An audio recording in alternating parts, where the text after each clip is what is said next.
Bonjour, je m'appelle donc Julien Perron, pour ceux qui ne me connaissent pas. J'ai créé ce documentaire C'est quoi le bonheur pour vous il y a 3 ans maintenant. Et à un moment donné, j'ai eu cette idée de partir en vélo, de faire Nantes-Biarritz, donc un peu plus de 900 km, pour interviewer justement la population sur mon chemin, et puis de manière un peu écolo. Et on a interviewé un peu plus de, je crois, 300 personnes. Ça a été une aventure humaine incroyable, on a été portés par le bonheur. On interviewait les gens même en faisant du vélo. Enfin bon, c'était vraiment très sympa. Arrivée de la dernière étape. Alors combien au compteur? 887 km. 887 km en 10 jours. On l'a fait. On l'a fait, ils l'ont fait. De Nantes à Vidar. Et suite à ça, porté par cette énergie du bonheur, je me suis dit il fallait absolument faire un documentaire parce que le constat de base, c'était 7 milliards d'individus, 7 milliards de définitions. On a tous une définition du bonheur. C'est au mois de décembre 2013, sous une tempête de neige au Canada, que le documentaire prit forme. Lorsque vous arrivez la première fois au Canada, on remarque assez facilement la chaleur humaine du Canadien. J'avais pris l'option de me déplacer un petit peu partout au Canada, et lors de mes déplacements, j'ai pris pour habitude de dormir chez l'habitant. Nous étions en train de refaire le monde, et lorsque le sujet du bonheur fut abordé, je proposa de manière très spontanée et intuitive à mon hôte de la filmer avec mon téléphone portable.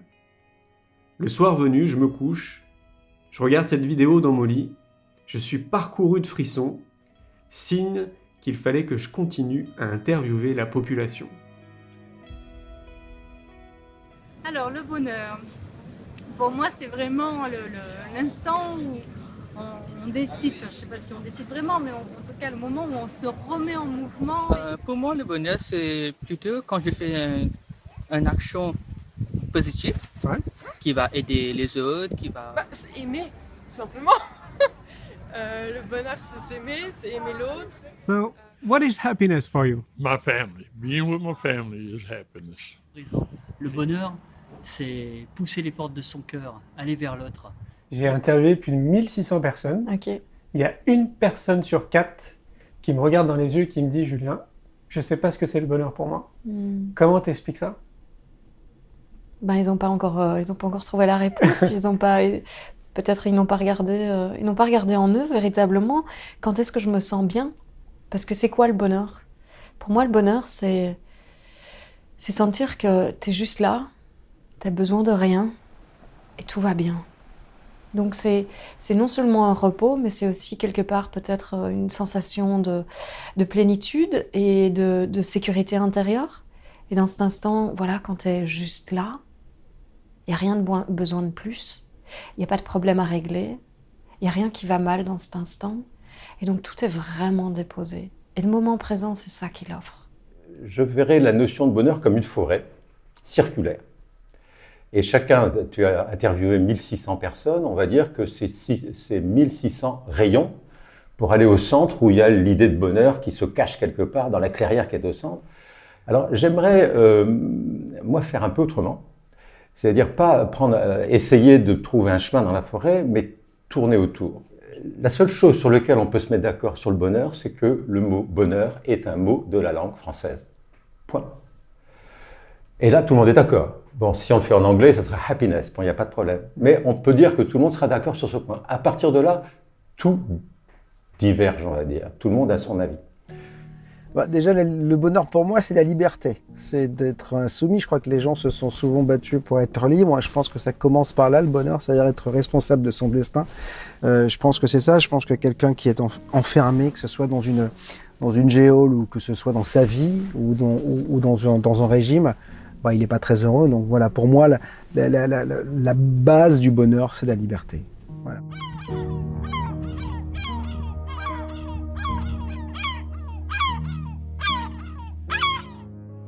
Le bonheur pour moi, c'est se sentir bien avec soi-même. C'est être en paix avec soi-même, bien dans son corps, bien dans sa tête. Voilà, ça passe d'abord par soi. C'est pas quelque chose d'extérieur à soi. Quand on est bien avec soi-même, quand on est heureux, quand on s'aime, quand on s'accepte, quand on connaît ses défauts, ses faiblesses, On peut alors après, en deuxième partie, être mieux avec les autres. Mais ça passe d'abord par soi. Le bonheur, finalement, c'est une faculté qui nous vient de l'intérieur. Je me suis dit, on va faire un documentaire, on va voir ce que les philosophes pensent, ce que les scientifiques pensent, que des personnes qui sont totalement à l'opposé peut-être du bonheur, quel est leur point de vue, eux, sur le bonheur. Et donc voilà, me voilà maintenant 3 ans après avec un peu plus de 1500 interviews à travers le monde. Je pense que j'ai dû faire au moins 1,5 fois le tour de la planète. Et je ne vais pas m'en arrêter là parce que bon, le documentaire va sortir, mais j'ai bien l'intention de continuer justement à interviewer des gens sur mon passage. Pour une simple et bonne raison, c'est que depuis à peine 1 an et demi, on diffuse les interviews dans leur intégralité sur notre chaîne YouTube Néo Bien-être. Et je m'aperçois que c'est un véritable déclencheur, ça génère des déclics, ça change des vies. Et pour moi, en fait, c'est tout gagné parce que c'est un peu mon cheval de bataille depuis 14 ans, c'est d'inspirer les gens, de semer des graines. Le bonheur, pour moi, c'est quand ma vie exprime qui je suis. Je suis un être unique, comme nous tous. Le seul point commun entre tous les êtres humains, c'est d'être unique. Et je pense qu'on peut dire qu'on est heureux quand notre vie exprime qui on est réellement et non pas des conditionnements ou la vie voulue par quelqu'un d'autre. C'est-à-dire que je me suis rendu compte que beaucoup de gens souffraient parce que justement leur vie n'avait pas de sens. Et on peut dire ma vie a du sens quand on peut dire ma vie exprime mon être, la vérité de mon être, l'être unique que je suis. Et du coup, en tant que thérapeute, j'aide les gens, comme Socrate le faisait en son temps, à accoucher de l'être unique qu'ils sont.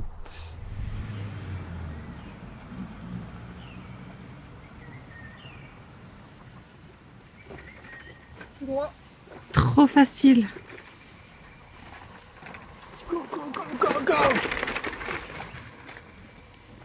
Pour moi, le bonheur, c'est un mouvement non seulement vers soi, mais vers l'autre. C'est un mouvement qui rejoint le collectif. C'est un élan qui part d'un centrage. Donc ce serait ma définition du bonheur. On est fait pour se construire et être heureux dans et par le lien. Le bonheur pour moi, je vais commencer de manière très simple. En fait, le bonheur pour moi, c'est pas une destination.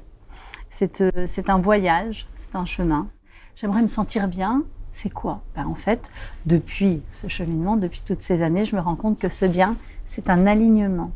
C'est quelque chose où on se sent, nos pensées sont en accord avec nos mots, qui sont en accord avec notre cœur et avec nos comportements. Et là, d'un seul coup, c'est OK pour nous. Des experts, qui se sont posé la question de se dire, oui, très bien, mais comment font les gens heureux pour être heureux? Comment font les gens qui vont plutôt bien pour aller plutôt bien? Quels sont leurs secrets? Quelque part, on a tous envie de savoir ça. Je me suis dit, pour moi, tout simplement, le bonheur, c'est s'entraîner à être dans le présent. Le but ultime du yoga, c'est la libération de souffrance. Donc, quand on est libre, on peut accéder au bonheur, on peut accéder vraiment à cette béatitude que c'est, je pense, le but de tout être humain. Et faire bouger les corps, c'est aussi une source de bonheur. Je pars du principe que pour être heureux, pour beaucoup de personnes, parce qu'ils n'ont pas cette partie génétique pro-bonheur déjà très développée, on doit s'entraîner, tout simplement.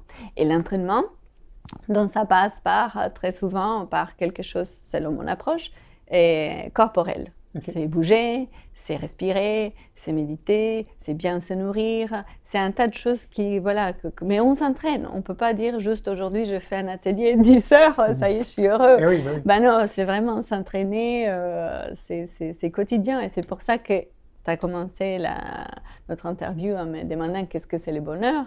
Pour moi, le bonheur, c'est s'entraîner. C'est un entraînement à mieux être, à mieux vivre. C'est un entraînement permanent. Et pour être dans le présent, à chaque action pro bonheur. Donc quand on dit c'est quoi le bonheur pour toi, derrière la question j'entends quelque chose qui dure, tu vois? Ouais.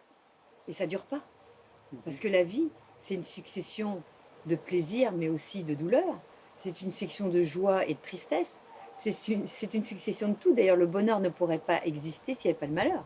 Et à mon avis c'est... Il y a deux façons de rentrer dans le bonheur, dans la réflexion sur le bonheur. Il y a une réflexion intime, personnelle, parce qu'on est sûrement individuellement responsable de son bonheur et de son malheur, en tout cas co-responsable, de façon très importante, pas anecdotique. on voit bien qu'il y a des gens qui se débrouillent pour être heureux tout le temps. C'est-à-dire qu'en fait, ils sous-dimensionnent les problèmes, ils les relativisent, ils relativisent tout, c'est pas si grave, voilà. Et puis ils passent dessus, ils passent l'éponge à tout le temps. Et puis quand il y a quelque chose qui est bien, ils le surdimensionnent, c'est-à-dire que c'est la méthode Coué, quoi, hein. Ils s'occupent de leur bonheur activement, quoi, pour pas être malheureux.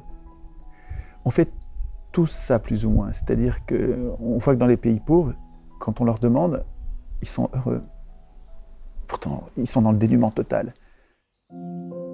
Ce n'est pas parce que les choses sont difficiles que nous n'osons pas les faire, c'est parce que nous n'osons pas les faire qu'elles sont difficiles. Le bonheur et les peurs ne sont pas dissociables. Donc, dans le bonheur, il y a des peurs, et dans les peurs, parfois, on trouve du bonheur. Donc, c'est savoir aussi affronter ses peurs. Donc, les gens heureux affrontent leurs peurs.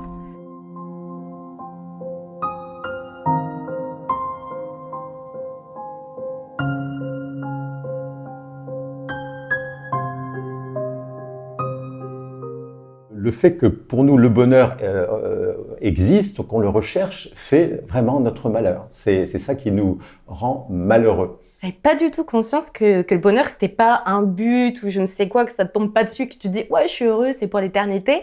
J'avais pas conscience que c'était juste un état en fait, se dire je me sens heureux quoi. Et du coup je cherchais et en fait je crois que j'ai jamais été aussi triste dans ma vie que le jour où je cherchais le bonheur quoi, parce que vu que ça n'arrivait pas j'étais dépitée.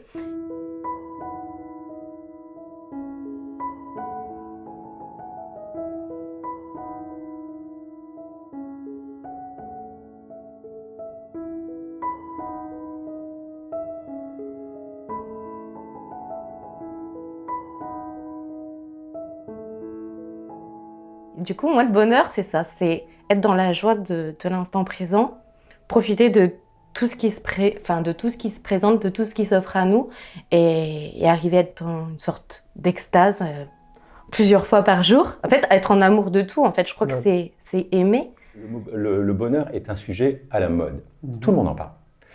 Et on va dans une gare, il y a plein de bouquins, de revues, de numéros spéciaux, soyez heureux, rendez vos enfants heureux. C'est la notion de bonheur qui fait notre malheur.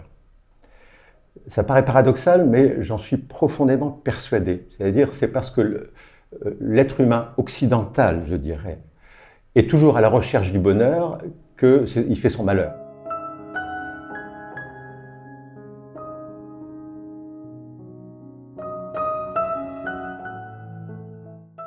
J'avais 5-6 ans, la première fois que je me suis dit, mais c'est quoi ce bonheur que tout le monde cherche et que je cherchais beaucoup parce que j'étais pas très heureux quand j'étais enfant. Et donc toute ma vie, j'ai vraiment cherché ce que c'était le bonheur, pas simplement pour moi, mais pour tous. Ce que je pourrais appeler la vérité du bonheur.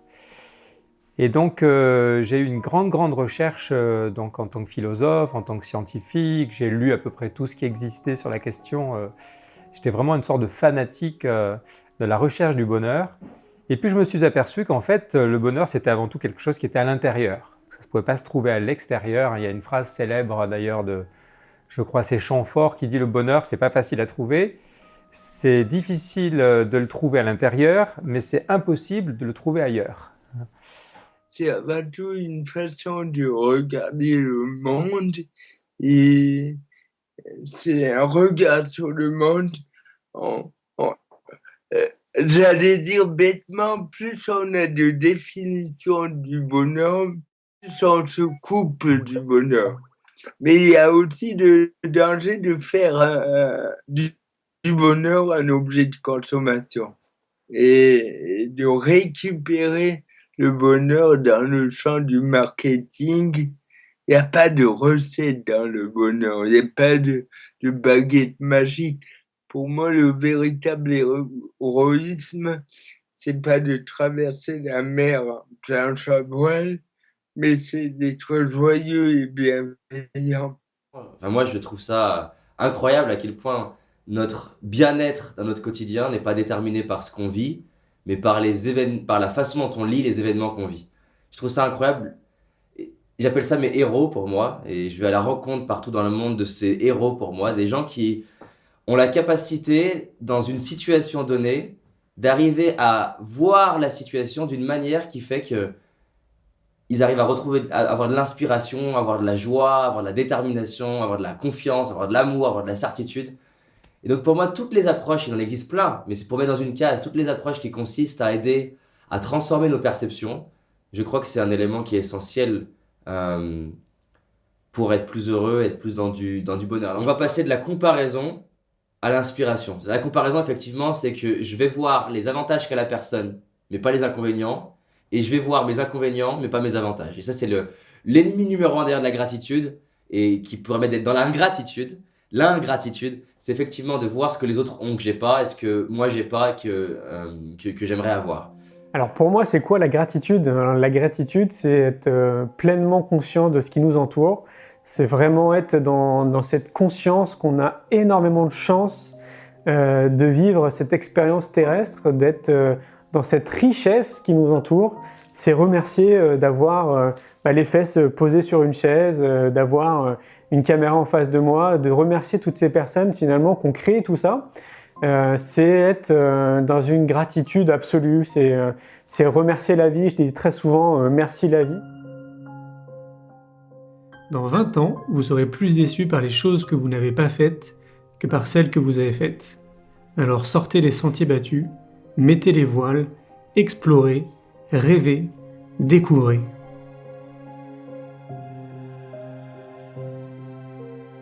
Donc ça, la méditation, c'est vraiment l'outil pour savoir comment ignorer le mental, même si ça va nous permettre justement après de transformer le mental. Mais il y a des outils aussi qui visent à justement se servir du mental d'une certaine façon. Et ça, c'est toute la pratique de la gratitude, toute la pratique de la pensée positive, tout ce qu'on sait aujourd'hui grâce à des centaines d'études qui sont faites, notamment dans des grandes universités américaines, sur l'impact neurologique positif de la pratique de la pensée positive, sur la neuroplasticité. J'aime bien partir d'un phénomène que j'appelle la tyrannie du mental, qui est le fait qu'on a un mental qui est compulsif, qui crée, on dit en moyenne 60 000 pensées par jour. La plupart de ces pensées sont négatives, c'est le phénomène cognitif qu'on appelle le biais de négativité.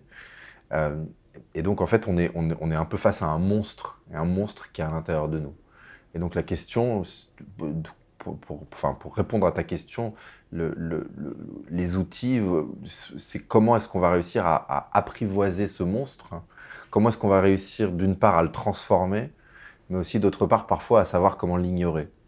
Et je crois que de réussir à être heureux et à être dans l'instant présent, c'est d'opérer un mix savant entre ces outils qui vont nous permettre de l'ignorer et qui vont nous permettre de le transformer. Donc à chaque fois que tu fais attention à l'instant présent, quelque part, tu es en méditation. Tu prends 100 personnes qui vivent le même événement, le même jour, et tu leur demandes de décrire ce qu'ils ont vécu, ils auront 100 réalités différentes. Donc ça pose la question de c'est quoi la réalité en fait.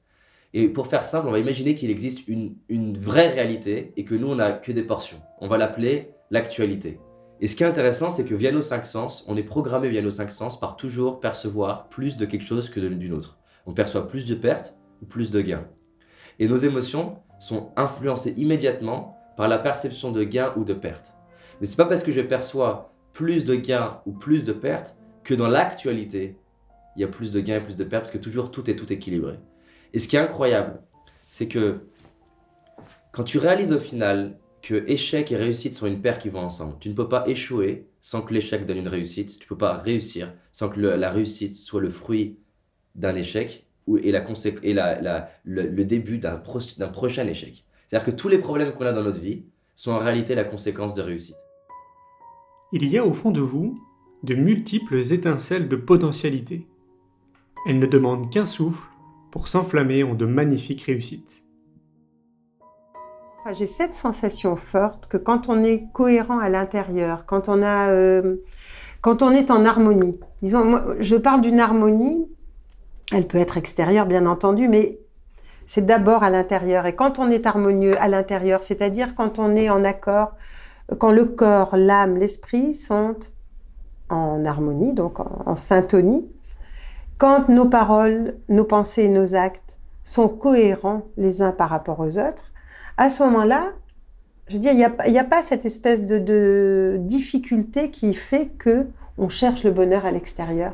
Parce qu'à ce moment-là, on va vraiment le trouver à l'intérieur de soi.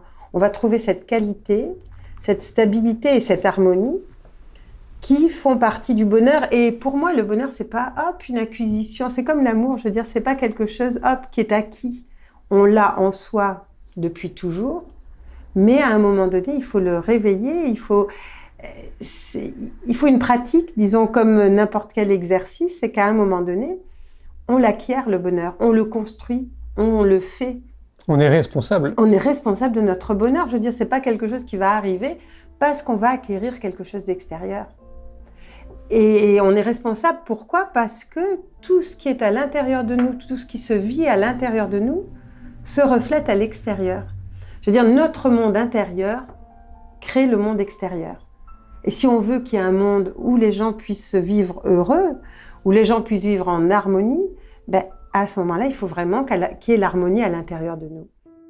C'est parce que nous vivons tous sur cette même planète que nous devons apprendre à vivre dans l'harmonie et dans la paix avec les autres et l'environnement.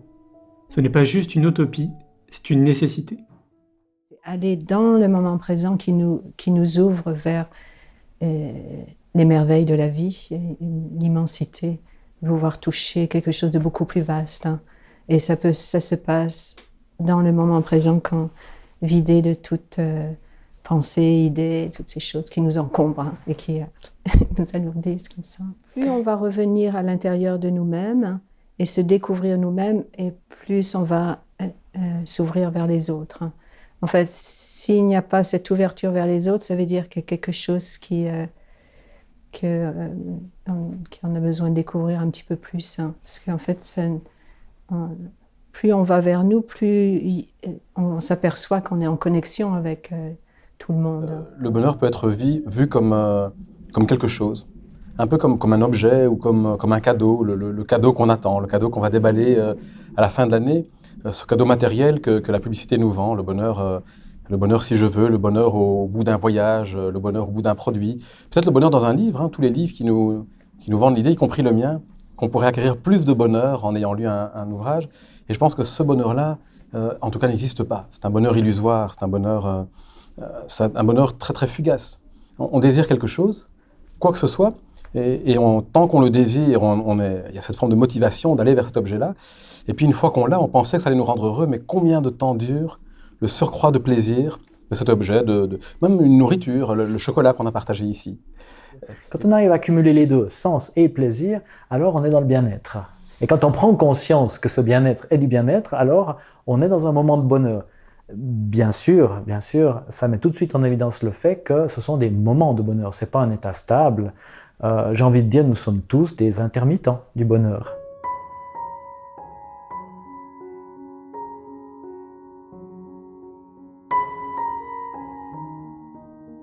Le bonheur, ça ne se trouve pas. Dans ce sens-là, c'est à mes yeux exactement comme l'amour. Certaines personnes pensent que l'amour, ça se trouve. Autrement dit, que quand je trouve le partenaire ou la partenaire idéale, alors je suis dans l'amour. Je ne vois pas les choses comme ça. L'amour, ça se construit. Hein, c'est du relationnel et donc il y a quelque chose à faire. Et le bonheur, par analogie, c'est un peu la même chose. De penser que si je gagne à la loterie, ou que si je trouve un travail qui me convient parfaitement, ou alors que si je trouve un partenaire amoureux, ou alors que si je résous un problème de santé, je serai heureux, on sait maintenant que ce n'est pas correct. À savoir que ça ne donne pas le bonheur que l'on croit que ça peut donner. Et donc il y a un conditionnement en effet social qui vient d'autrui en général quand on est enfant, mais ça vient même de nous. Hein, nous sommes nous-mêmes les propres créateurs de nos propres illusions. C'est-à-dire quand la société me fait de la publicité pour me dire tu seras heureux si tu atteins tel état de possession, de consommation, c'est simplement toi qui vas y croire ou ne pas y croire. Hein, donc c'est plutôt nous-mêmes, notre propre mental qui va mentir. Hein, d'ailleurs, pour moi, le mental, c'est vraiment ce qui nous ment à nous-mêmes. Et donc, plutôt que d'accuser la société, moi, je vois plutôt, comme tous les philosophes, que le principal obstacle au bonheur, c'est nos propres pensées. Ce qui nous est offert par les médias, déjà, malheureusement, nous sommes classés par Amnesty International comme 35e pays en termes de liberté de la presse. 90% de notre presse n'est pas indépendante. Donc, il faut d'abord juste le rappeler parce que Ça nous fait un coup au moral. Donc ça veut dire que c'est une presse qui a un intérêt, qui est manipulée par un intérêt économique dans ce qu'on nous transmet. Avec ça, en plus, on vous met dans un état d'impuissance. Puisque bien sûr, on ne vous montre pas ce qui se passe chez votre voisin, pour lequel vous pourriez aller voir qu'est-ce qui ne va pas, est-ce que je peux au moins m'asseoir à côté de lui et pleurer, ça lui fera du bien. On ne vous montre que des choses sur lesquelles vous ne pouvez rien. Donc, en gros, le message qu'on nous envoie, c'est il se passe des tas de choses horribles, on vous fait ressentir toutes sortes de sentiments difficiles à gérer parce que tout ça se bouscule. Mais surtout, vous ne pouvez rien faire. Puisque c'est quelque chose sur lequel vous ne pouvez pas agir. Et ça, je pense que c'est peut-être pessimiste de ma part, mais je pense que ce n'est pas innocent. Et il faut le savoir. Donc, à nous on est libre, on n'est pas obligé d'écouter 90%. Tout est une question de choix. Donc, soyons vigilants et orientons-nous vers une autre source d'information. Les médias vous disent qui aimer, qui détester, qui croire, de qui avoir peur, quoi penser, quoi ne pas penser. Faites des recherches, informez-vous, prenez un peu de recul sur les différentes informations quotidiennes qui sont véhiculées. Regardez bien, on parle de morts, de guerres, d'attentats, de catastrophes climatiques, de serial killers, d'accidents. Force est de constater que ce ne sont que des informations négatives. Peut-on d'ailleurs parler d'information ? La question se pose. Le pouvoir anxiogène des médias permet de mieux contrôler une population et ainsi de la rendre plus malléable et docile à la consommation, ainsi qu'au vote. Nous avons le choix. Si tu veux, je le vois comme la simple joie d'exister comme par l'opposition au plaisir. On vit dans une société qui est structurée autour de la notion de plaisir. Tout est question de une belle voiture, des belles vacances, des drogues, des fêtes, du sexe, du truc, tout, la bouffe, tout, et la musique, tout ce qui est autour des sens. Maintenant, il n'y a rien de mal en soi avec le plaisir, mais le problème, c'est pas le plaisir lui-même, c'est notre quête perpétuelle du prochain plaisir. Et c'est ça, je crois, une des grandes sources de souffrance et un des grands apports de Bouddha, justement, à cette étude de ce qu'est le bonheur, c'est que si on est en perpétuel, si on rend notre bonheur contingent à tel ou tel plaisir, il va forcément y avoir des moments où le plaisir va plus être là et où on va être pas bien. La joie, tu peux la définir différemment comme le plaisir dépend toujours de quelque chose, mais la joie dépend de rien. Comme quand tu es de bonne humeur le matin sans aucune raison et que tu es en joie. Et ce que moi j'ai découvert grâce à la méditation, c'est que je pouvais respirer et je pouvais ressentir l'air qui rentre et l'air qui sort, et que je pouvais ressentir une vraie joie, mais sans aucune raison.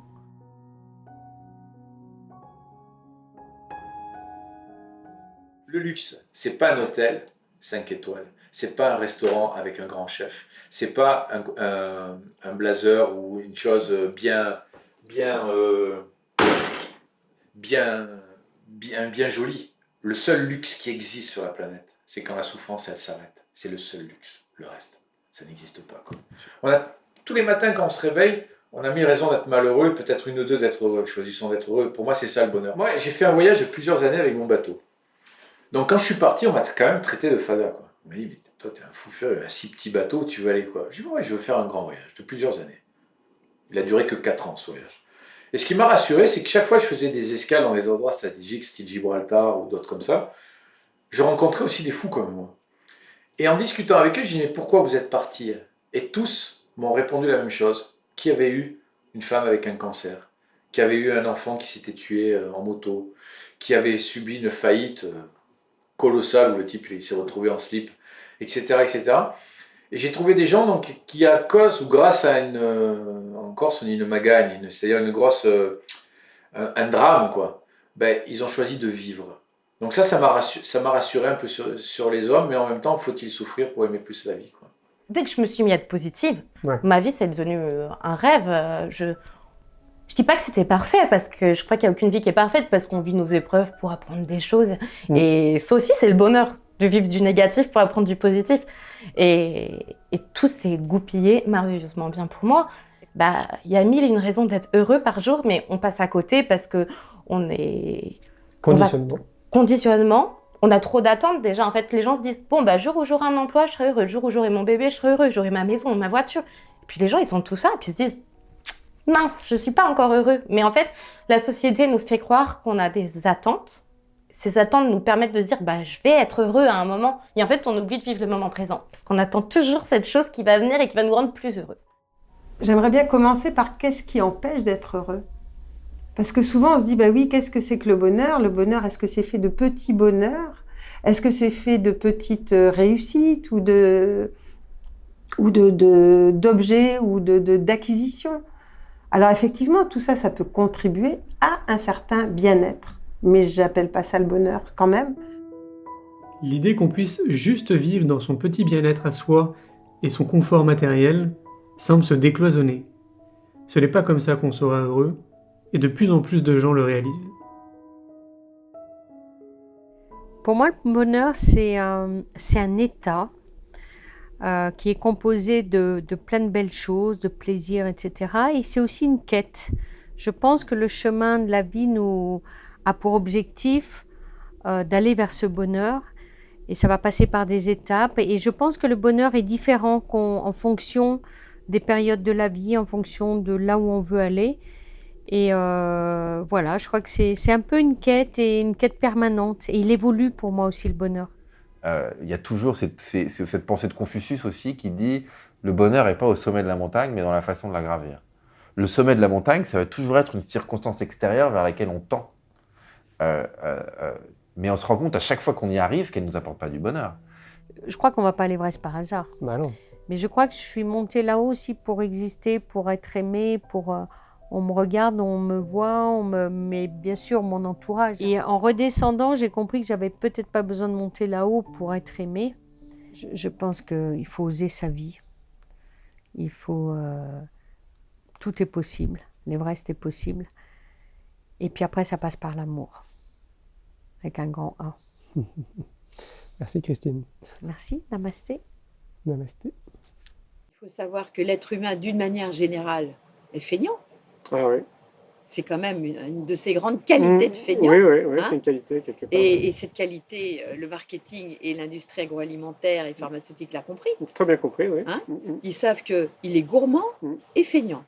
Et l'industrie, elle nous propose, ça dégueule sur tous les marchés, mange, prends-moi, que des trucs sucrés, que des trucs dégueulasses. Moi, mais on pourrait très bien, aujourd'hui, il y a plein de terres, plutôt que d'avoir des champs immenses avec du blé dégueulasse, on le sait que le blé est mauvais pour tout le monde, je vous le dis. Le blé n'a que 12 000 ans. 12 000 ans, ok. Regarde, quand tu écoutes, l'être humain, 4,5 millions d'années, Lucie à peu près. C'est ça, ouais. Ça fait plus de 600 000 générations. Ouais, 600 000. Okay. 600 000 générations. Il faut 3 générations pour faire un siècle. Ok. 600 000 générations que l'être humain s'est démerdé sans médicaments, sans pesticides. Ouais. Et qu'il a très bien survécu aux aires glaciaires, aux mammouths, aux épidémies, à tout ça. Capacité d'adaptation. Capacité fantastique d'adaptation.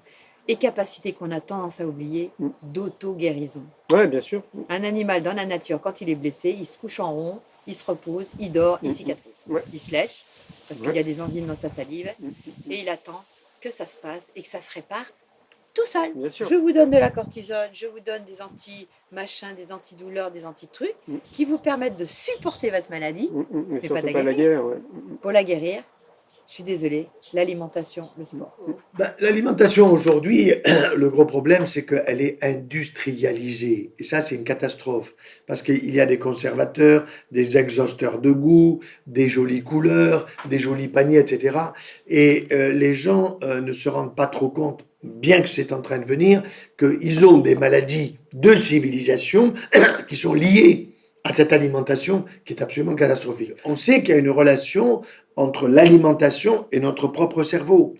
Quelle est la meilleure alimentation aujourd'hui? C'est l'alimentation méditerranéenne. Nous sommes à Montpellier, qui est la plus ancienne faculté du monde en exercice au niveau de la médecine, qui a été créée il y aura bientôt 1000 ans. Bon. Et donc, nous avons ici des concepts hippocratiques. Et que disait Hippocrate 500 ans avant Jésus-Christ? Il disait que ton aliment soit ton médicament. Vous voyez, que ton aliment soit ta médecine.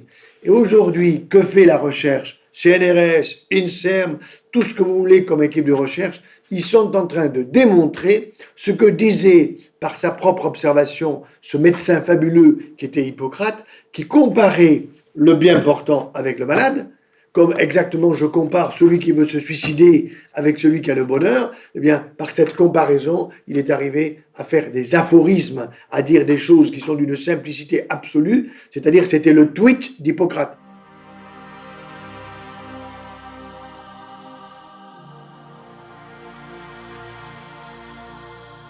À force de manger régulièrement des aliments qu'on nous donne dans les supermarchés notamment, je pense que ça peut nous amener justement à déclencher des maladies qui vont nous permettre de consommer des médicaments derrière tout ça. Donc il y a un phénomène où on pourrait avoir l'impression que l'agroalimentaire et la pharmacopée sont un petit peu de mèche, quelque part, et travaillent ensemble. Et donc du coup, la nourriture devient vraiment primordiale dans notre qualité d'être. Je pense que c'est un véritable outil aussi pour tendre vers le bonheur. L'idéal, à mon sens, ce serait d'avoir chacun notre petit potager. On le voit, ça commence à immerger de plus en plus en France. C'est déjà le cas en Europe et dans d'autres pays. Chacun a une petite parcelle où il peut cultiver ses légumes, pourquoi pas aussi des arbres fruitiers. C'est à la portée de tout le monde. Moi, ma chérie, elle a un balcon, donc on fait de la permaculture sur le balcon. Donc il suffit pas d'avoir un terrain de 10 hectares, on peut faire de la permaculture un petit peu partout. On a tendance à séparer toujours le physique, le psychique, l'émotionnel, mais on dit que nous sommes des individus. Et individu, étymologiquement parlant, ça veut dire qu'on ne peut pas diviser, impossible à diviser. Et je me plais à dire souvent que la pensée est cellulaire, comme les cellules sont aussi une résultante de la pensée. Les deux sont complètement intriqués. Je veux dire, on pense beaucoup mieux avec un organisme en pleine santé. La loi de l'homéostasie, elle veut que tout organisme vivant se répare de lui-même à partir du moment où il est dans les bonnes conditions. Notre corps, notre organisme est capable de s'auto-réparer. Et d'ailleurs, c'est valable sur le plan physique, c'est valable aussi sur le plan psychique et émotionnel. On est capable de dépasser toutes les douleurs, toutes les offenses, à partir du moment où on se retrouve dans un environnement qui est nourricier, qui n'est pas perturbateur pour nous. Tu ne peux pas imposer quelque chose à l'autre. Et ça, vraiment, je l'ai appris. Parce que personne ne connaît le régime alimentaire idéal. On a remarqué notamment que les personnes qui prenaient soin d'elles-mêmes, au niveau de leur corps, au niveau de leur machine biologique, on va le dire comme ça, se disaient aussi plus heureuses. Autrement dit, soin de l'alimentation, soin de la forme physique, de l'apparence aussi. Toutes les recherches du bonheur ont commencé au Québec avec les personnes plus âgées, les seniors et compagnie. Et ils se sont aperçus à un moment donné que qu'est-ce que c'était des retraités heureux? C'est des personnes qui continuent à avoir des buts en lien avec leurs valeurs.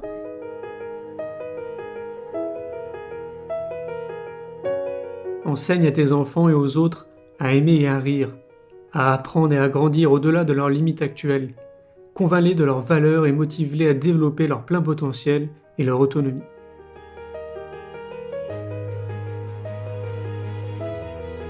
Si tu vis en voulant à ton père ou à ta mère ou à ta sœur ou à ton patron ou à Pétaouchnok machin, tu vis avec un lien avec cette personne, un lien de stress, un lien de rancœur qui ne peut pas t'amener au bien-être. C'est impossible. Donc pardonner, ça ne veut pas dire que je suis d'accord avec ce qui s'est passé. Ça ne veut pas dire que c'est OK. Ça veut dire simplement, je prends ma responsabilité dans ce qui m'est arrivé. J'accepte, je donne le droit à cette situation d'avoir existé.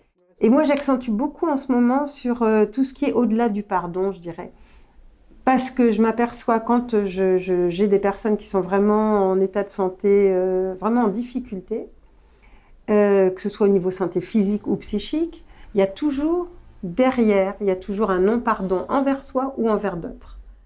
Et on sait aujourd'hui que, effectivement, le pardon est une des sources du bonheur. Alors, le pardon des grandes choses, de choses très dures, et puis le pardon aussi des petites choses. Maintenant, depuis qu'on sait que le pardon augmente le bien-être, le bonheur, eh bien, des psys se sont emparés de ça pour dire « vous devez pardonner, vous irez mieux ». Mais c'est la même injonction, qu'elle soit religieuse ou qu'elle soit thérapeutique. Et non, personne ne doit pardonner. Le pardon, c'est un acte libre. Le pardon est la forme finale de l'amour.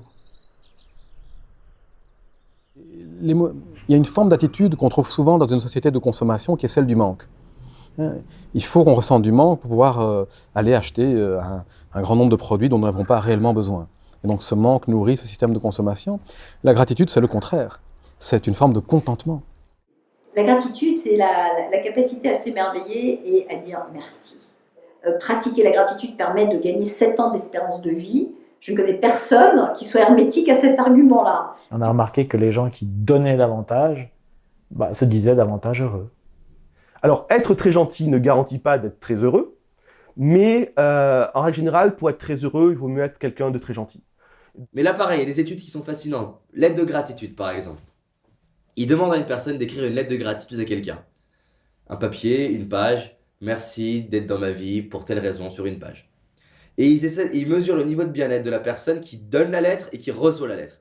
Et ce qui est intéressant, c'est que c'est celui qui donne la lettre qui est la plus heureuse. Et ils mesurent jusqu'à 6 mois les effets de bien-être pour une lettre de gratitude. Je dirais c'est un peu le secret du bonheur, c'est que la joie est là quand je partage cette joie avec quelqu'un. Et comment ça s'appelle la joie partagée, qui va nous donner en fait une grande richesse à notre vie? Ça s'appelle l'amour, tout simplement. Mais alors c'est là le grand secret, c'est là qu'il faut de la philosophie, de la spiritualité et de la sagesse, c'est qu'en général se crée un attachement à ce qui nous rend heureux, donc à l'objet de l'amour, et on a peur. Et ce que j'explique dans mes bouquins, c'est que bien souvent, le principal obstacle au bonheur, c'est qu'on va rechercher des joies et des objets de joie, et on a tout le temps peur de perdre, on est dans cette espèce d'anxiété, et quand on perd l'objet de la joie ou la cause de la joie, on tombe en dépression, et on a cette espèce de tension. Et c'est pour ça que toute la spiritualité, tous les grands sages nous disent qu'avant de s'attacher à des objets d'amour, il faut d'abord rechercher une paix intérieure. Et voilà pourquoi le grand secret du bonheur, c'est non seulement la joie et l'amour, mais c'est surtout être capable de se libérer de la peur de perdre. Et la dernière idée de Sénèque, qui me semble très importante, on la retrouve aussi dans la philosophie du yoga, qui s'appelle, je ne sais pas comment, un nom bizarre, c'est se débarrasser de la peur de la mort. C'est-à-dire qu'on ne peut être heureux, on va dire, que si on arrête d'avoir peur de la mort. Et là, on revient à ce qu'on disait tout à l'heure, l'être humain, dans cette occidentale, on va dire, lui, il a peur de la mort. Avant, il n'y avait rien, après, il n'y a rien. Donc, il faut s'accrocher à la vie, absolument. La mort est quelque chose d'abominable, quelque part. Alors que si on va dans le flot naturel de la rivière, eh ben, on naît, on vit, on meurt. La mort est naturelle. Et je crois que notre sérénité dans la vie, je préférais ça au mot bonheur, hein, vient de notre relation à la mort. J'ai vécu à un moment donné un moment vraiment pas facile à expliquer, à la fois un moment de grâce et un moment d'horreur en même temps. Oula. Ça, c'est quand mon mari s'est fait tuer devant moi et que j'étais à son chevet, mais que c'était trop tard. La personne qui l'avait tué, le voleur en tout cas, était parti. Donc j'ai pu aller près de lui. Et là, c'était en République dominicaine et la nuit, elle était parfaite. Tu vois, c'était la pleine lune, il y avait des étoiles, il y avait le palmier sous lequel il était. Et donc, il y avait en même temps un moment de perfection totale et de grâce dans le silence de la nuit. Et en même temps, il y avait cette horreur. Notre monde actuel est pris dans une frénésie du toujours plus, de l'activisme, de l'accumulation des richesses, alors que l'homme a besoin de bien peu de choses pour être heureux.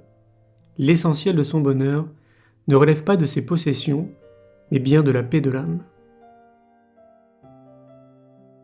La grâce et l'horreur se côtoient tout le temps, que la joie et la souffrance se côtoient tout le temps, que la mort et la vie, c'est la même vibration.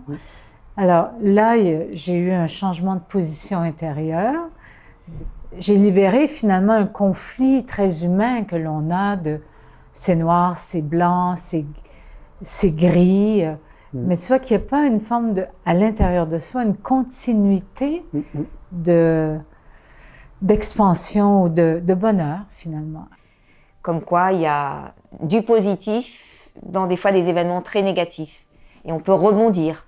Donc c'est aussi des messages d'espoir que je veux donner aux gens quand on a vécu des choses très dures, des événements difficiles. Sur le moment, c'est dur, mais après, on peut les changer, les transformer. Si on est dans cette quête de... Je ne veux pas m'enfoncer dans le malheur, mais au contraire, essayer de trouver le bonheur à tout prix, je dirais. C'est compliqué quand on ne sait pas ce qu'on veut, et c'est compliqué quand on croit que le bonheur se trouve dans l'expérience, se trouve dans réussir sa vie, se trouve dans prouver sa valeur, se trouve dans le job qu'on a, les amis qu'on a, l'argent qu'on a, se trouve dans une chose en fait, au lieu de dans la connexion à ce qu'on est de plus profond. Quand on sait que le bonheur et le véritable bonheur, c'est uniquement ce qu'on est au fond de notre être, et qu'on se reconnecte à ça et qu'on le vit, eh bien, alors toutes ces autres choses n'ont plus la même attraction, ne sont plus les mêmes distractions, et donc notre attention revient de façon beaucoup plus naturelle et facile vers ce qui est là en nous.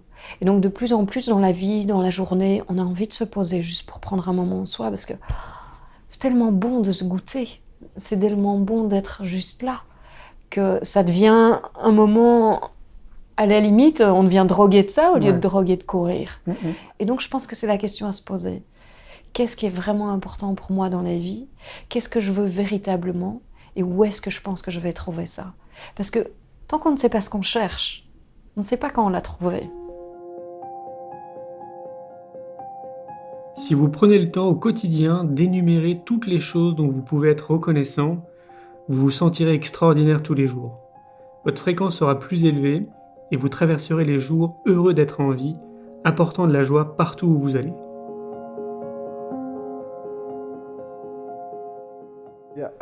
Là, je mesure, je peux mesurer justement l'interaction et ma responsabilité. Justement, j'amène la paix, en moi, ça installe la paix à l'extérieur. Alors bien sûr que ça demande de lâcher l'ego qui veut toujours un responsable. C'est toujours la faute de l'autre.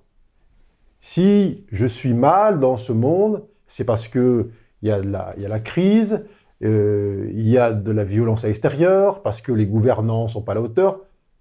Mais à partir du moment où je place le problème à l'extérieur de moi, et à chaque fois, où sera la solution? À l'extérieur, de la même manière. Donc, mon bonheur ou mon malheur sera toujours tributaire d'une condition extérieure. Donc, je serai le jouet là, du bon vouloir de l'autre.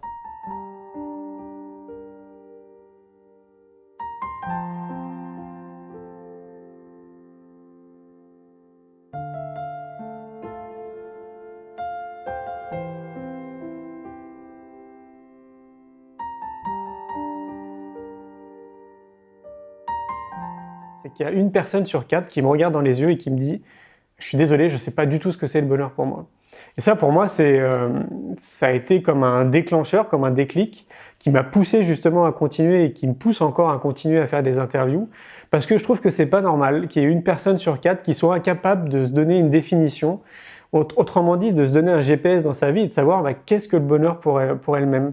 Alors j'en suis arrivé à une petite conclusion. Je me suis dit qu'on était tellement conditionnés dans notre société que finalement on n'arrivait pas à prendre du recul, d'une part pour s'occuper de soi, et donc évidemment aussi pour penser au bonheur.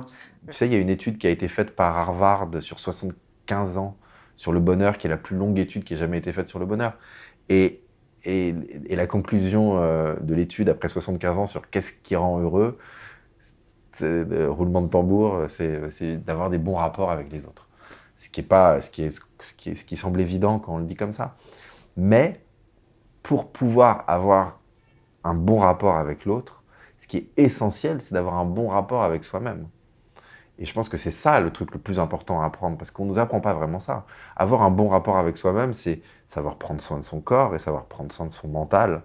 Et prendre soin de son corps, c'est savoir bien se nourrir, et c'est savoir faire des bons exercices qui sont bons pour le corps. Ça prendre soin de son mental, c'est justement ce dont on parlait, ces pratiques de méditation, de psychologie positive, de savoir comment gérer cette bête folle qui est à l'intérieur de chacune de nos têtes. Je pense que ce qui manque dans notre société, c'est une certaine sagesse par rapport à tout ce que nous pouvons observer autour de nous, Bon. Cette sagesse, elle est dans la nature. Les arbres nous parlent, les oiseaux nous parlent, la nature nous parle, mais nous sommes tellement sur la vitre de notre vie quotidienne, sur le stress par rapport au chômage, à l'argent, à ceci et à cela, que nous oublions d'entendre la nature, nous oublions d'être de temps en temps dans le silence pour méditer, pour réfléchir, faire le point. L'école est au centre et nous, aux enfants, vraiment ce qu'on leur apprend d'abord, c'est que on est dépendant de la nature.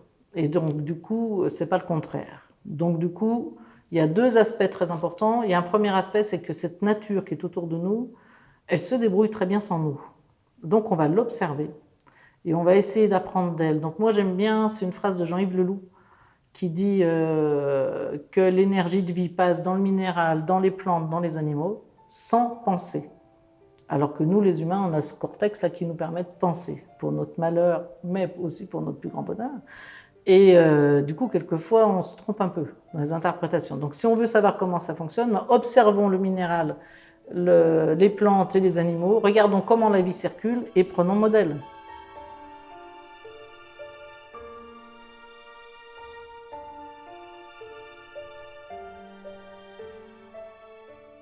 La pleine conscience, c'est arriver à apprécier un moment vraiment pour ce qu'il est et sur tous les plans, comme je le disais, avec nos sens physiques, arriver aussi à se sentir en connexion dans une sorte d'unité, c'est-à-dire que au-delà de ce qu'on vit physiquement, il y a quelque chose de plus grand et de plus haut, c'est qu'on est connecté à cette matière qui nous entoure. C'est-à-dire que je regarde l'arbre et en plus d'être beau par ses couleurs, de par ce qu'il dégage, eh bien, je suis connectée à cet arbre parce qu'il est vivant et que je suis vivant. On fait partie du même cycle de vie, du même miracle, en fait.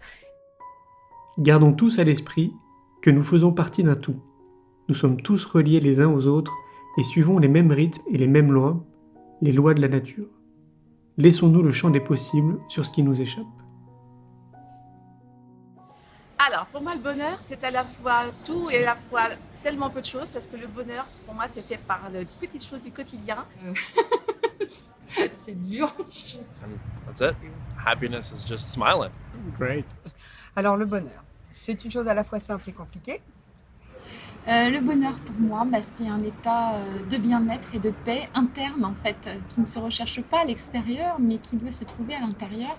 Puisque se détacher en quelque sorte, enfin pas se détacher complètement, mais ne plus accorder autant d'importance que ce que le monde parfois accorde aux biens matériels, permet bien de placer plus d'importance dans les relations affectives. On sait, il y a des tas de travaux qui ont été faits, lorsqu'on mène des enquêtes et on demande, enfin, on essaye d'évaluer en quelque sorte le degré d'importance que les gens accordent aux biens matériels. Et on sait que c'est plus on accorde d'importance aux biens matériels, moins on est heureux. Et ça, c'est vraiment, les études sont extrêmement claires là-dessus. C'est à partir du moment où il y a ce principe où il faut consommer pour que d'abord l'État s'en sorte, où il faut consommer pour que les entreprises s'en sortent, et il faut consommer pour qu'on soit bien. Mais forcément, on arrive dans une impasse où on peut jamais être heureux. Parce qu'il y a toujours à consommer, et puis on fait des produits qui ont moins de qualité, qui durent pas dans le temps. Donc, voilà, quoi. Et on a l'impression que le consumérisme, ça va apporter une qualité de vie, mais qui est absolument pas là, qui n'existe pas.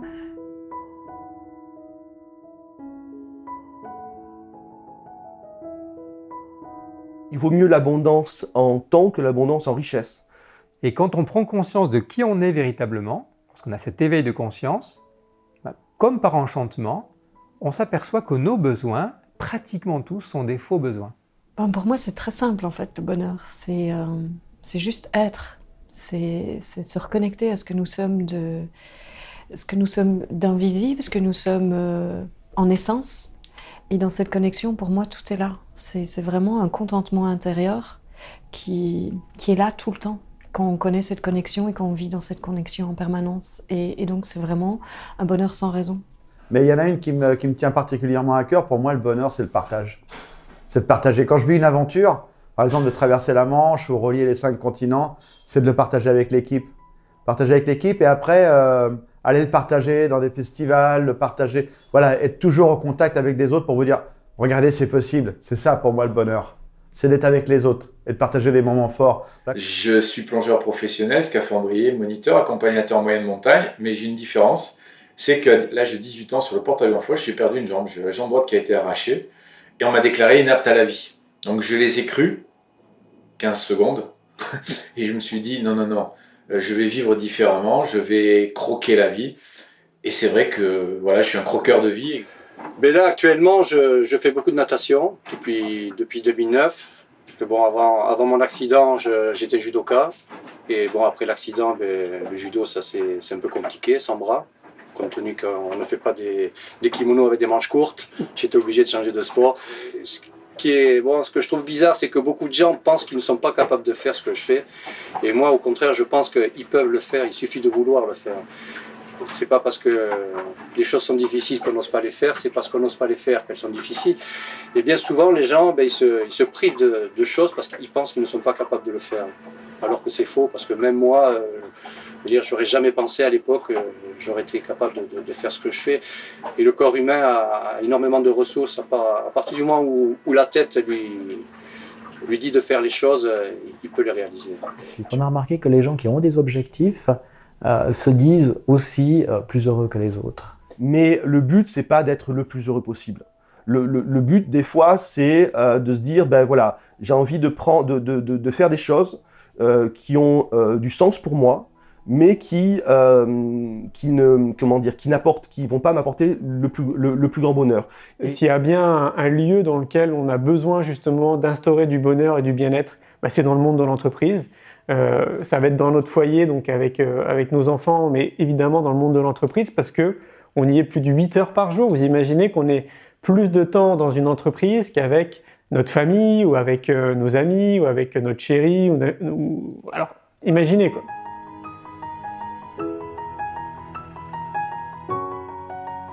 Si tu veux construire un bateau, ne rassemble pas tes hommes et femmes pour leur donner des ordres, pour expliquer chaque détail, pour leur dire où trouver chaque chose.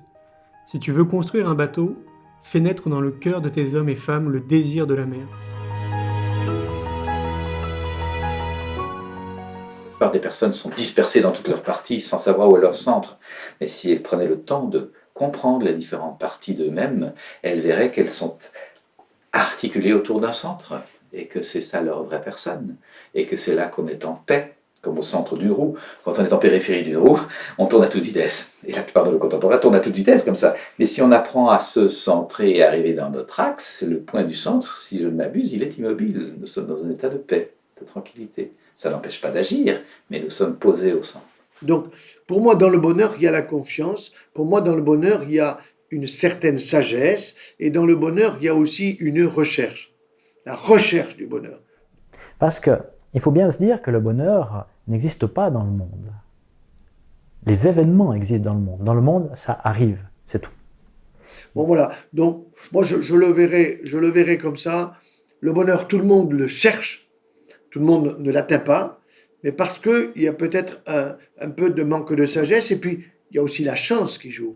Il y a une chose qui est pour moi très importante, c'est que les moments de bonheur, c'est important de les ancrer en soi. C'est très important. Parce que ils vont nous, un peu comme un portable, ils vont nous recharger jusqu'au bout. En fait, au niveau du cerveau, ces émotions fortes ne peuvent durer qu'1 minute et demie. Ensuite, c'est parce qu'on les entretient.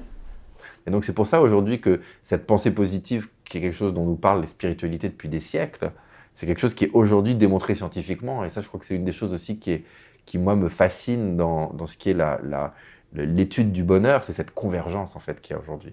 Il y a une vraie convergence entre d'un côté les philosophies et les spiritualités anciennes, et de l'autre côté la science contemporaine, et qui fait un peu échec et mat à des personnes qui sont purement rationnelles, telles que moi j'étais avant. Dès qu'un homme cherche le bonheur, il est condamné à ne pas le trouver. Et il n'y a point de mystère là-dedans. Le bonheur n'est pas comme cet objet en vitrine que vous pouvez choisir, payer, emporter. Si vous l'avez bien regardé, il sera bleu ou rouge, chez vous comme dans la vitrine. Tandis que le bonheur n'est bonheur que quand vous le tenez. Si vous le cherchez dans le monde, hors de vous-même, jamais rien n'aura l'aspect du bonheur. En somme, on ne peut ni raisonner ni prévoir au sujet du bonheur. Il faut l'avoir, maintenant.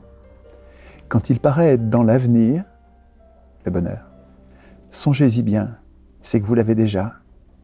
Espérer, c'est être heureux. Le bonheur, c'est tout simplement aimer sa vie, faire ce qu'on aime avec ses amis, par exemple, sa famille, partager des bons moments. Le bonheur, c'est le partage, la convivialité. Moi, le bonheur pour moi, déjà, c'est d'être là, tu vois, en plein soleil. Le bonheur, c'est la santé. Super. Hey, happiness is friends. Walking and seeing you. Happiness is meeting new people. Happiness is going to a concert.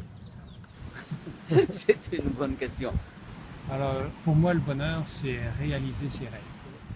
Alors, le bonheur pour moi, d'abord et avant tout, c'est d'être branché, connecté à sa propre essence. C'est surtout quelque chose qu'il ne faut pas essayer d'atteindre. Le bonheur, c'est déjà de me retrouver devant ma fenêtre avec les fruits, contact avec la nature. C'est quoi pour vous le bonheur? Le bonheur pour moi aujourd'hui, c'est une douche bien fraîche. Ok. C'est d'être libre. C'est pour ça que pour moi, ce qui est fondamental, c'est d'écouter les désirs. Et que ces désirs, qui ont été conditionnés par une mauvaise éducation, en effet, pourquoi? Parce que l'éducation nous a habitués à obéir à des conditionnements mentaux et pas à respecter nos instincts. Tu es d'accord, notre éducation, elle est essentiellement répressive des instincts. Évidemment. Et donc, ça développe des névroses. Et ça va générer en nous, justement, pas la joie de vivre, qui est naturelle chez l'enfant, mais des tristesses, des peurs, des colères, beaucoup de violence intérieure qui va générer les maladies, qui va générer les maladies psychiques, les névroses. Et moi, je fais partie de ces philosophes qui disent « c'est pas une fatalité », contrairement au grand dogme de la psychologie actuelle, de la psychanalyse et de la psychiatrie, c'est que l'homme n'est pas névrosé par nature. Puisqu'un enfant est dépendant des adultes qui l'entourent, apprend par imitation, donc on lui sert de modèle et de repère. C'est-à-dire que moi, ce que je prône beaucoup en éducation, c'est que toute personne qui s'occupe d'enfants, si elle a eu des problèmes dans son enfance ou simplement des choses qui l'ont blessée dans son enfance, si elle ne veut pas les retraverser ou les travailler, il ne faut pas qu'elle travaille avec des enfants. En fait, des enfants vont forcément repérer nos points de fragilité. Non pas du tout pour nous embêter, mais parce qu'ils sont en train d'apprendre. Donc, ils ont besoin d'avoir des modèles devant eux. Et quand ils voient un adulte qui ne tient pas bien debout et qui n'a pas l'air sûr de lui à un endroit, il y a certains enfants que ça va beaucoup inquiéter. Du coup, ils vont aller chercher cet adulte dans cette zone de vulnérabilité pour trouver l'endroit où ça tient debout, pour être rassuré.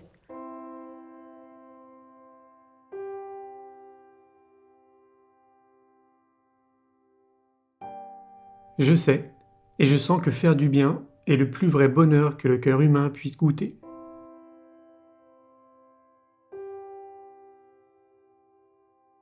Les enfants d'aujourd'hui sont des enfants qui ont des talents merveilleux, mais ils ne peuvent pas, justement, il faut leur donner la capacité de développer ces talents. Et là, si on leur développe ces talents à ces jeunes, déjà, on n'aura plus d'anorexiques, d'hyperactifs ou que sais-je, mais on aura des personnes qui vont s'éclater dans leur domaine et qui sont capables d'apporter dans notre société des révolutions, je dirais, technologiques, des révolutions de pensée, des révolutions de tout ça, qui permettra de porter cette humanité beaucoup plus loin. Mais il faut leur en donner, c'est pas en leur donnant les vieux schémas qu'on va permettre de les développer nous-mêmes déjà, parce que ces enfants ont des capacités que nous n'avons pas. Mais ce qu'il faut bien comprendre, c'est que nous avons déjà souffert de ce système, je dirais, c'est pas carcéral, mais c'est un système qui nous a enfermés. Et donc ces enfants sont encore plus dans la souffrance que nous, on pouvait avoir. Et il faut vraiment, il faut pas les laisser sans cadre, hein, c'est surtout pas ça. Il faut leur donner au contraire toujours une certaine autorité, etc. Mais il faut leur laisser aussi la possibilité de développer leur talent, d'écouter leur talent, leur capacité. Avant, il y a quelques décennies, hein, et puis plus longtemps, on utilisait majoritairement l'hémisphère cérébral gauche, donc celui logique, rationnel, concret, raisonnement, alors que maintenant ils utilisent majoritairement l'hémisphère droit, intuition, sensibilité, créativité et sens du sacré. C'est lié à quelque chose? L'évolution. L'évolution humaine. Lorsque nous acceptons de suivre notre intuition et de partir vers l'inconnu, nous découvrons bien plus que ce que nous espérions. Nous allons au-delà de ce que nous appelons moi. Nous découvrons un nouveau continent qui s'appelle soi. Et par exemple, si on imagine dans quelques générations, dans 10, 20, 30 ans, on a tous les moyens techniques et scientifiques pour apporter le bonheur à tous les êtres humains sur Terre. Ce n'est pas une utopie.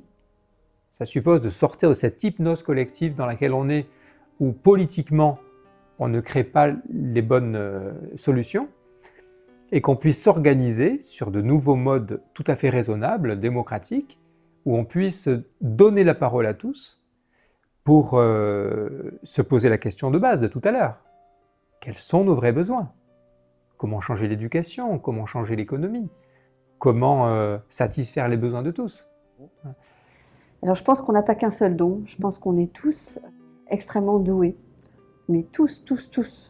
Alors comment j'ai fait moi pour trouver mes dons? J'ai eu la chance extraordinaire d'aller dans une école où on nous a fait tester plein de choses. Beaucoup de recherches intellectuelles, beaucoup de pratiques manuelles, d'être dans une famille qui était aussi extrêmement curieuse, où on parlait plusieurs langues, où on voyageait pas mal. Et donc tout ça, ça m'a permis d'abord de voir que, je ne sais pas si j'ai un don ou plusieurs dons ou 1000 milliards de dons, mais que j'avais une passion de la vie, une curiosité de la vie et une passion de tester plein de choses. Je disais juste avant, on est souvent formaté par l'éducation, par le système scolaire qui formate les personnes. Il faut qu'on rentre dans des moules, dans des boîtes, et puis ensuite on va travailler, on est encore dans une autre boîte. Comme dit Pierre Rabhi, on passe de boîte en boîte et puis on a le formatage de la famille, de la société, il faut qu'on ait tel travail ensuite, etc. Et finalement, on n'arrive pas à se révéler véritablement. Et moi, depuis quelques années, en tout cas, je suis plus en harmonie avec ce qui est à l'intérieur. Et ça, c'était un point important. De sortir des systèmes formatés et je retrouve ma nature profonde. Et ça, je pense que ça donne une grande liberté dans sa vie, de pouvoir rencontrer plein de personnes et d'être en harmonie finalement avec qui on est vraiment. Et je pense qu'il faudrait qu'on nous l'éduque. Entre ce qui m'arrive et la façon dont je réagis, il y a un espace. Dans cet espace, il y a mon pouvoir de choisir comment je veux réagir. Et dans mes réactions, repose ma croissance et ma liberté. Enfin, faut quand même savoir qu'en France, jusqu'à il y a très récemment, les chiffres c'était 11 000 morts par suicide en France, quoi, 3 fois plus que par accident de la route. Enfin, c'est quand même incroyable. Des taux de dépression chez les enfants qui sont absolument phénoménaux, quoi, en France. Donc, alors qu'on est quand même un pays où on a une bonne qualité de vie globalement, donc c'est pas normal qu'on en soit là. Et le point commun pour les personnes adultes actuelles là, c'est qu'elles sont passées par l'école. Du coup, à l'école, qu'est-ce qu'on peut leur proposer? Et je pense qu'on peut proposer des choses du type de ce que propose Ilona Boniwell à travers un programme d'éducation positive qu'elle a conçu. C'est un programme d'éducation qui repose sur l'idée qu'on peut renforcer la résilience des enfants à l'école, et ça, c'est quelque chose qui leur est utile pour toute leur vie après. Les compétences académiques, bien sûr, c'est très, très important, mais en plus, c'est autant important de développer les compétences humaines, les compétences pour la vie, les compétences de se comprendre, d'empathie par rapport aux autres, comprendre et trouver ses propres talents, aligner sa vie avec ses propres talents, de comprendre comment se motiver si on n'est pas motivé, comment avoir cette grit, en anglais, en français, persévérance, mais avec un petit peu de passion. À partir du moment où on arrive à détecter notre excellence, donc vraiment là où nous, on est vraiment très doués, je pense qu'on gagne beaucoup de temps dans notre vie parce que ça va être très simple, on va être dans ce qu'on appelait le flow. C'est accessible à tout le monde, il n'y a pas de tranche d'âge. Le top, évidemment, et c'est ce que je prêche depuis 3 ans, c'est d'accompagner les enfants dès le début, en fait, dès l'éducation, que ce soit dans le foyer ou à l'école, d'accompagner les enfants dans cette dynamique, de découvrir qui il est. C'est qui ce petit bonhomme ou cette petite fille, en quoi elle va être douée, en quoi elle va aspirer, là où elle va se sentir vraiment très à l'aise. Je dis très souvent, c'est pas parce qu'on est né dans une famille d'avocats qu'il faut être avocat. Peut-être que ce jeune garçon qui est né dans une famille d'avocats, il est peut-être très bon avec le bois et peut-être que justement il prend beaucoup de plaisir à travailler le bois. Donc du coup, il faut absolument qu'il soit ébéniste et pas du tout avocat parce que c'est ce qui va apporter de mieux justement pour les autres et pour le bien commun. Le vrai bonheur est sans doute dans la simplicité des cœurs, loin des vanités et des fausses ambitions. Ce qui serait bien, c'est que ces initiatives invitent le gouvernement français à l'intégrer dans l'éducation nationale pour que ce soit partagé au plus grand nombre. Alors toujours pareil, le bonheur individuel, c'est-à-dire son propre bonheur, je pense que déjà l'école ne doit pas le détruire. Parce que souvent, beaucoup, dès qu'on veut les faire rentrer dans un cadre, parce que malheureusement quand on a beaucoup d'élèves, il y a des cadres, beaucoup perdent leur bonheur individuel parce qu'ils ne correspondent pas, leur façon d'apprendre ne correspond pas au cadre. Donc déjà, il faudrait éviter de tuer cette envie et la joie d'apprendre. Et il y a tout un système d'éducation qui existe, qui apprend à être un être humain développé, c'est-à-dire qu'il n'y ait pas que le corps mental auquel on s'adresse, qu'il y ait tous les corps. Ce qui est surdéveloppé en Occident, c'est le corps mental et le corps émotionnel, au détriment des autres corps. Donc... La société actuelle est comme un sucre que l'on a mis dans l'eau. Elle se dissout. Elle se dissout parce que il y a encore 15 ans, et grâce d'ailleurs, l'eau c'est quoi? L'eau c'est l'Internet, l'eau c'est les réseaux, l'eau c'est ce déploiement collectif qui, par définition, dissout un modèle qui ne fonctionne pas, qui ne fonctionne plus, mais qui ne fonctionne plus depuis un siècle. Enfin, ce n'est que la conséquence lente et silencieuse d'un phénomène qui s'est amorcé il y a déjà longtemps. D'accord ? On voit très bien d'ailleurs l'explosion des écoles parallèles. En m'occupant d'enfants, j'ai nourri aussi la conviction que l'être humain est fondamentalement bienveillant, empathique, qu'il veut la paix, qu'il veut la protection, qui peut être dans le soin, mais que ce qui va le guider vers des actes destructeurs, c'est plutôt son histoire et tout ce qu'il va subir, notamment à travers la violence éducative ordinaire. Une école qui déjà néglige tout ce qui n'est pas corps mental et qui éventuellement s'adresse d'émotion à émotion au corps émotionnel des enfants, sans leur apprendre peut-être à un peu méditer, avoir une autre notion de leur être plus vaste, et du coup relié à ce qui est plus vaste, relié à ce qui est interdépendant. Je pense que ça, ce serait une belle mission de l'école et je pense fondamentale.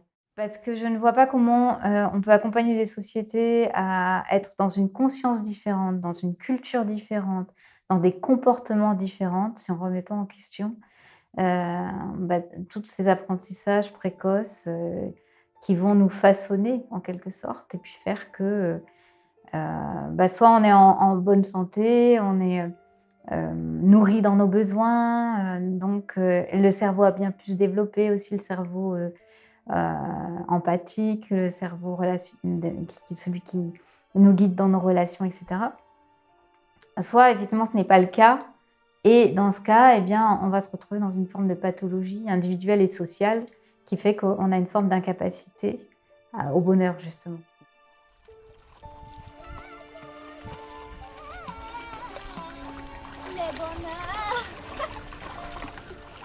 Le bonheur, ça a tendance à être un ensemble de deux mots, le bon et l'heure. Pour moi, le bonheur, c'est une sensation de bien-être en soi, qui peut être représentée comme la famille, une personne qu'on aime, une passion, quelque chose qu'on aime. Tout ça, ça fait le bonheur. Et le bonheur, on peut le trouver au fond de soi.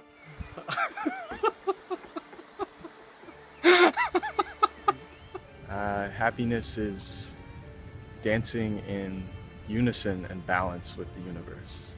Pour moi, c'est la liberté. Le bonheur pour moi, c'est être dans un jardin. C'est quoi le bonheur pour vous? Eh bien, le bonheur pour moi, c'est lorsque je peux être sûre qu'il y a au moins un ami ou une amie qui m'aime et que j'aime, et sur laquelle ou lequel je peux compter n'importe quand. Depuis 25 ans que je voyage à travers le monde, je ne dresse qu'un seul constat. Tout part de l'éducation. Et le bonheur, ça s'apprend. Alors j'ai cette intime conviction que nous devrions tous consacrer notre énergie à accompagner les enfants vers un épanouissement de l'être plutôt qu'un épanouissement de l'avoir. Les outils existent, tout est à notre portée, les solutions sont là, depuis des années. Il est temps d'avancer dans cette direction. Le Dalai Lama le disait mieux que moi, si on apprenait la méditation à tous les enfants de moins de 8 ans sur Terre, on réglerait les guerres en une seule génération.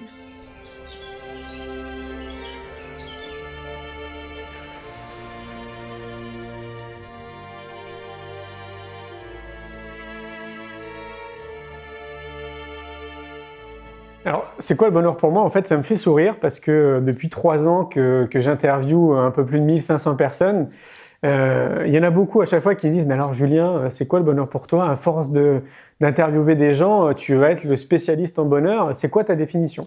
Et je leur dis à chaque fois « Faudra regarder le film, je vous donnerai ma définition pendant le film. » Et pour moi, le bonheur, il est assez simple, c'est être dans la vie, c'est être en connexion avec les gens. C'est manger, c'est boire, c'est dormir, c'est être en pleine nature, c'est vraiment être dans la vie, c'est vraiment être dans cette conscience et dans cette gratitude de se dire que la vie est vraiment belle et de la partager, d'être en connexion avec des êtres humains, d'approfondir les relations humaines. C'est sortir de ma zone de confort et aller me confronter à des cultures et à un pays ou des territoires sur lesquels je suis jamais allé. C'est être philanthrope, c'est dans cette dimension d'approfondir les relations humaines. C'est aussi être en connexion avec la nature et m'apercevoir qu'elle m'apporte énormément et que je pense que moi aussi à mon niveau, je lui apporte à travers mes vibrations et mon énergie. C'est faire du mieux que je peux tous les jours de donner le meilleur de moi-même et de le partager, d'être dans mon excellence et que ça puisse contribuer au bien commun et que ça puisse contribuer à apporter une pierre positive sur notre planète. C'est sourire à la vie, c'est être dans la gratitude, c'est dire merci. C'est le bonheur, c'est 7 milliards d'individus et 7 milliards de définitions. On est tous différents, on a tous une conception du bonheur, mais par contre, on avance tous dans la même direction, c'est-à-dire que les chemins se croisent, mais finalement, on a tous envie d'être heureux, on a tous envie d'être dans une espèce de bonheur, quoi. Alors, c'est pas une quête, mais c'est un état d'être. Je pense qu'on a vraiment envie tous d'être bien dans notre vie, d'être bien avec notre femme, avec notre chérie, dans notre monde professionnel. On a juste envie d'être heureux. Donc, le bonheur, pour moi, ça serait tout simplement d'être là, quoi, d'être incarné et de vivre pleinement les choses, quoi. C'est quoi le bonheur pour vous?